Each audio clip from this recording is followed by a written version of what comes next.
My name is Anthony Intikana Martinez. I'm from the Bronx. I am an artist, educator, and activist within the realms of poetry, hip-hop, theater, film, photography.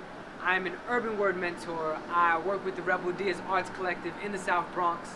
And of course, I've worked with other institutions such as the Manhattan Theater Club, all types of community centers, middle schools, high schools, prison facilities such as Rikers Island, juvenile delinquent centers, youth leadership academies, different institutions from New York to California, a lot of states in between, and as far as Ecuador.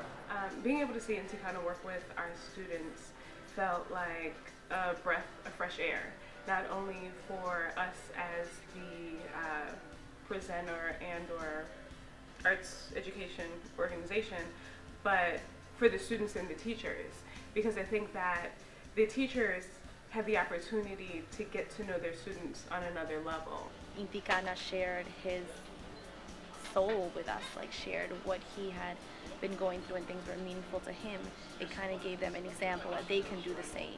It was really fun working with him because I was never into poetry, and it got me really interested in it, and I never knew that I was a poet, and it made me discover myself. He made us think in a level in which nobody has made us think before. He made us go deep into the roots of our feelings and write about it, which is something that's really hard to do. Some of my kids are beginners and some of them are a little later in their development, but I think that all my kids benefited from it, and they were definitely more willing to share out with their classmates as a result of it. It's affected me in my everyday life because I never had the guts to actually read, especially the piece I read today about my my biological father. I never had the guts to actually say it out loud. So performing it was really something different. It changed my writing a lot because I used to write boring poetry. Now I write funny, cool, I put everything I have in my mind, I write it down.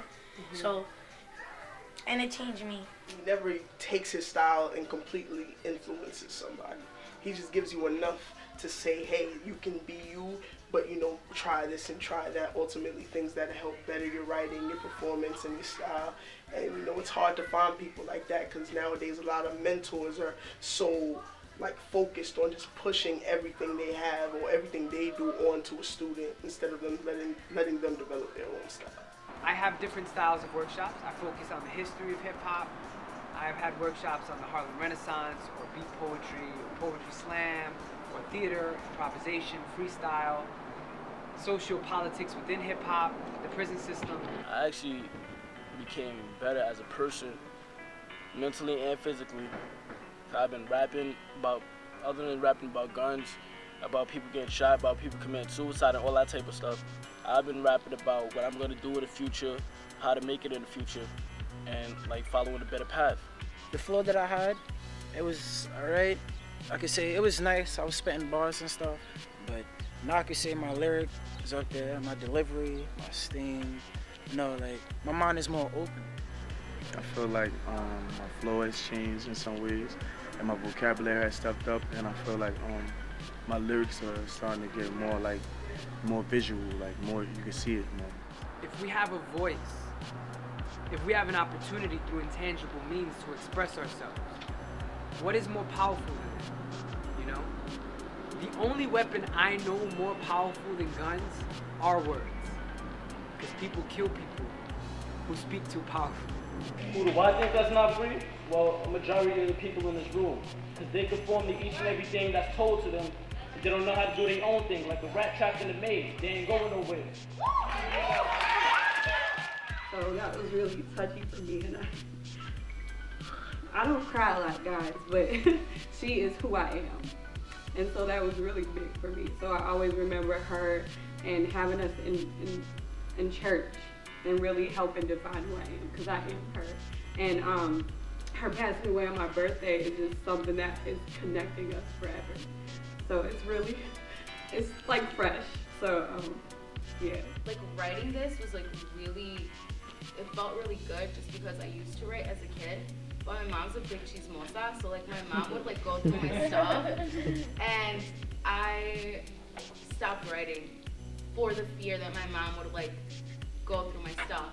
when we were doing the exercise, I visualized and I saw, but I'm not sure if what I was visualizing was what really was, you know? So it's kind of like taking reality and a dream and meshing it together. Regardless of gender or color, we're going to work hard in the classroom and determine what we want to accomplish and work hard at it. And we're both gonna give each other that energy, because I work on a spirit-to-spirit frequency level. I don't work on, yeah, so it's Monday morning and yeah, write this poem and we're gonna be mad bored today. Like, no, we're gonna go in and we're gonna have fun exercises. We're gonna do different things that get you on your feet, but at the same time, talk about real issues. I look at each class individually,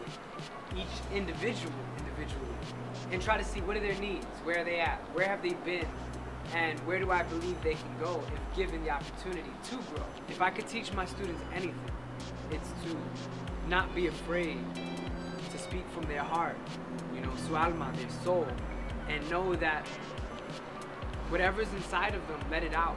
He's a tremendous asset to any arts education program as a teaching artist, and for any type of work with young people, because he really knows how to engage them. He doesn't talk down to them, he talks to them as if they're peers, you know, and I think it gives them a sense of power, a sense of freedom. He leaves like this mark of like love and support and encouragement, and it's really beautiful. Yo pienso que nosotros podemos hacer lo que es imposible. I think that we can do that which is impossible. And in my classroom, in my workshops, we will attempt to do that which is impossible.